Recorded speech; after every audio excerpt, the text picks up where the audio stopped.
not to be confused with the ether trapped inside Jane's body in Marvel's Thor: The Dark World.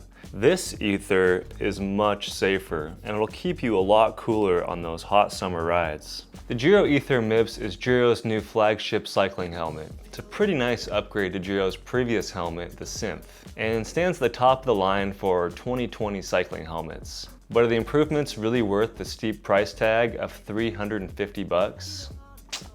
Let's find out.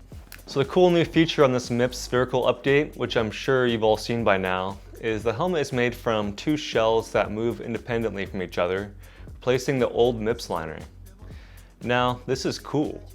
Literally cool. Replacing the old MIPS liner with this two-piece design opens up airflow over your dome. But is it really that much different? I'd imagine the old MIP liner blocks a lot of air, but I had the non-MIPS Synth, and I can barely tell a difference. The vent size and design compared to the Synth is very similar, nearly identical. Although I should say I have a shaved head and live in a pretty cool area, so cooling hasn't really ever been an issue for me. The previous MIPS liner has been said to snag on hairs, which I can't speak to, but this new design should negate that. Continuing on the MIPS update, reading from the Giro website, MIPS Spherical doesn't claim to offer any improved impact protection over the previous MIPS design. So essentially, the trade-off is this: complicating the helmet, adding some size and weight, but on the other end, improving some airflow and possibly preventing hair snags. Continuing on the topic with the vents, the helmet does a really great job. My head stays cool and air is able to move over the top and the sides of my head really easily. But is it aero? Not really. To me, it seems nearly identical, if not slightly less aero than the Synth.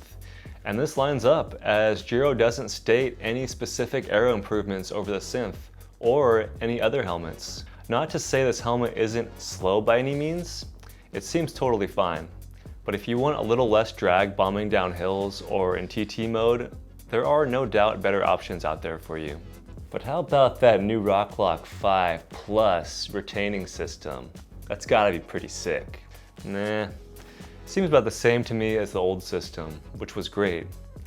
And it's totally comfortable, and it doesn't move around at all when you're riding.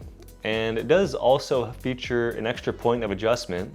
Supposedly, it might work a little bit better now for if you have ponytails or longer hair.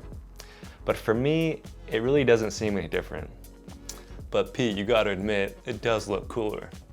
Yes, I do think it looks a lot better, especially the rear of the helmet. The molded polycarbonate shell wraps around the back and the corners, adding color and making this look more modern in the style. Smooth. Although not perfect, some girth is added to this top front area. And the helmet looks to my eyes like it has gained a few protective pounds compared to the Synth.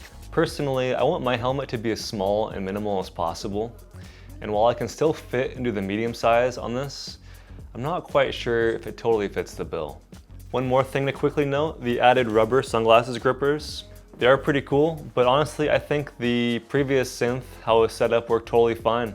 My Oakley radars never moved or slipped, but depending on your specific sunglasses, I'm sure the rubber might be helpful in keeping some of those in place. So the question must be asked, is this helmet worth upgrading to for the price, $350? For me, that's a no. This is no doubt an excellent helmet that is very adjustable, comfortable, well vented, and looks pretty dope. But with the Synth MIPS and other comparable MIPS helmets selling for $100 less, I don't think this is $100 better. Thanks for watching, and please be sure to like and subscribe if you can. And until next time, Cyclist Pete.